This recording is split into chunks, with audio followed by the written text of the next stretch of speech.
Greetings, America, and everyone watching this who may not be American. I would like to share some thoughts on why I think the minimum wage is a bad idea, specifically the $15 federal minimum wage that Joe Biden is proposing, and why I think something like a universal basic income would be a better alternative or a better policy that people should be striving towards. The argument for minimum wage usually runs along the lines of if workers were paid more through a minimum wage, they would have more money to spend, and the economy would grow, and those businesses paying the workers would benefit from the increased growth in the economy. And this is in part true, which is why everyone supports a strong middle class. The problem is that the economic logic behind the minimum wage is, well, it's not really logic. Because the idea is, well, why are we advocating for a higher minimum wage? Well, we want workers to get paid more. It's like, okay, why not advocate for a $25 minimum wage or a $100 minimum wage, right? Obviously, $100 is too much, and $7.25, which is the current minimum wage, is too low. So then how did you arrive at $15 as this magical economic number that the minimum wage should be? And more importantly, because this is a federal minimum wage and it applies to every geography within the United States, how could it possibly be the case that whatever calculations you did to get $15 as the right minimum wage, it gave you the same number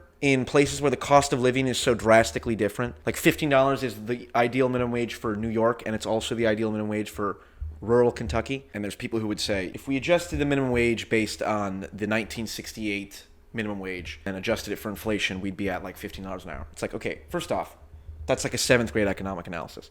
You're assuming that the original minimum wage was correct to begin with, or that it was optimal to begin with, which no evidence for that. And you're also assuming that the macroeconomic factors that go into calculating that minimum wage haven't changed dramatically. Like, U.S. workers are competing against billions of people in Asia for the same jobs, essentially. So that has to change things. The idea that we're just going to look and adjust the minimum wage based on some previous historical number, it's like, that's such an unsound application of economic theory that you can't make that argument, okay? Because here's the real reason. The real reason that people advocate for a $15 minimum wage is not because it's a magical economic number. It's because people are upset that you can work 40 hours a week in this country and still not be able to afford food on the table. And it's like, guess what? You should be upset with that. What is AOC's mantra? I believe that in a modern, moral, and wealthy society, no person in America should be too poor to live. It's like, okay, I agree with that. AOC is correct on this. Problem is a minimum wage doesn't solve that issue. Okay, think about it. Walmart and Target, Jesus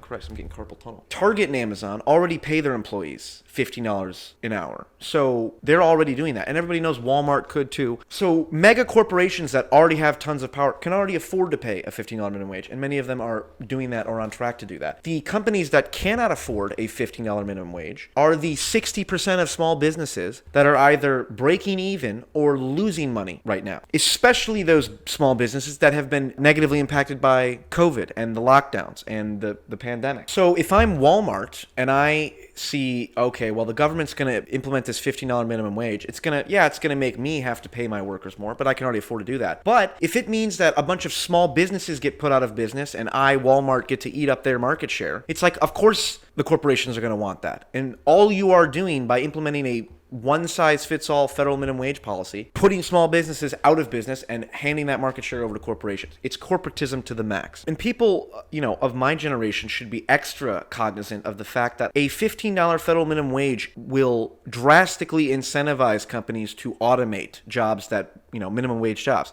Like if you're at McDonald's, everyone's seen those the self-serve kiosks at McDonald's or at whatever fast food restaurant. It's like maybe you can afford to pay some 16-year-old kid or whatever, or some people, $12 an hour to man the front desk. But as soon as it becomes $15 an hour, well, no, it's no longer feasible. It makes more financial sense to just pay up a bunch of money up front to invest in those automated machines, which have the added benefit of not having to rely on people who are unreliable and sometimes don't show up for shifts and can get sick. Obviously, a big corporation who has a ton of money can just say, well, if the minimum wage is this high, I'll just invest all this money in high-end technology and replace all my workers. It's like, duh. That's an obvious effect of raising the minimum wage. It's purely a moral argument. And moral arguments, despite having the best good intentions, and I don't doubt anybody's intentions who advocates for a $15 minimum wage. I question the economic feasibility of the solution that they're putting forward. Now, I don't think it's useful to just criticize people's solutions to complex problems if you have no alternative to offer. So I want to take the last few minutes of this video to talk about a solution that I believe in, which is universal basic income, and why I think it's a better policy to advocate for than minimum wage. So universal basic income has sort of entered the mainstream policy discussion as a product of Andrew Yang, first and foremost. But the idea is, if the government automatically cut checks to every citizen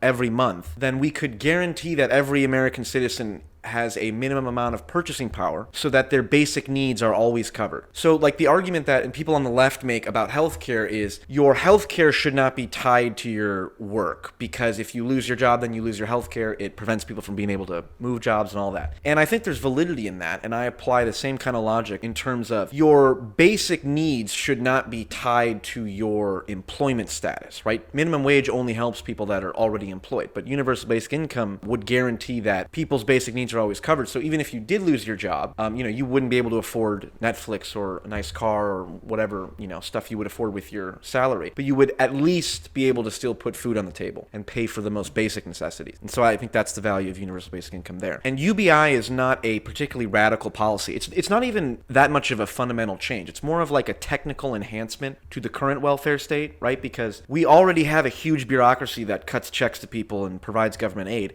If we just consolidated those programs and upgraded it, enhanced it, and used technology to cut checks, which COVID stimulus checks have already proved that we can just take government money and put it in people's bank accounts, then we should be able to do that, and we'd be able to basically eliminate and cut all kinds of waste from the federal bureaucracy. And all of that money that we save would go to the people who are trying to be helped by the welfare system in the first place. My friend makes the point that we have Neuralink and we have Elon Musk and developing crazy freaking technology and sending rockets up to Mars and stuff. And Nevada takes 4 days to count its votes because it uses a fax machine or whatever the hell it is. It's like the government is not technically efficient. The technology is not there. So universal basic income would be a perfect policy that would streamline and modernize the current welfare state to improve what it does better. It won't solve every problem. There's all kinds of problems that will remain, but UBI will just do what we're doing better. One of the best things about universal basic income is it eliminates the disincentive to work for people who are on government aid. There's a lot of cases where if you make over a certain amount of money in your salary, you will be ineligible for welfare benefits, right? I had a conversation with an Uber driver a while back, and he said he would be happy to work 40 hours a week, but because he was on government aid, if he worked more than a certain amount of hours or made a certain amount of money, he would lose his benefits. It was rational for him to say, I'm just not going to work even though I could. And it's like any welfare system that encourages people who could otherwise work to not work is screwed up. And so UBI addresses that problem. Now, there are all kinds of things that I don't know the answer to when it comes to universal basic income, like what's the best form of it? Should we just cut checks to everybody equally? Or should we, base it on need? I like the idea that if we just paid every person $1,000 a month regardless of income, and then at the end of the year, those people who made a bunch of money, we could just tax it back from them, and then it would eliminate the whole administrative process. Or should people, report their income on a monthly or quarterly basis, and then the government pays them a certain amount to make up to a certain threshold, which is kind of like Milton Friedman's version of the negative income tax. But the basic principle is that universal basic income would be an effective policy for converting a lot of the economic gains that have gone to companies like Amazon and Walmart and Target, especially during the pandemic, and distribute them fairly and efficiently to every American citizen. And it would be a much better solution, especially in the face of automation, than minimum wage, because again, you don't have to be employed to reap the benefits of a universal basic income. I'm not saying the work is done and that this is the solution that we just need to advocate it and fight or die for it, but it does seem to be the best policy solution as far as I can tell. And I'm very curious to hear what other people think. So that is my position on minimum wage and universal basic income. Thank you for watching, and let me know what you think, and let me know if I'm wrong, or if there's a better way to phrase things, or there's other thoughts on the minimum wage and universal basic income that I could incorporate, because that would be valuable for me. So, thank you for watching. Good luck and Godspeed.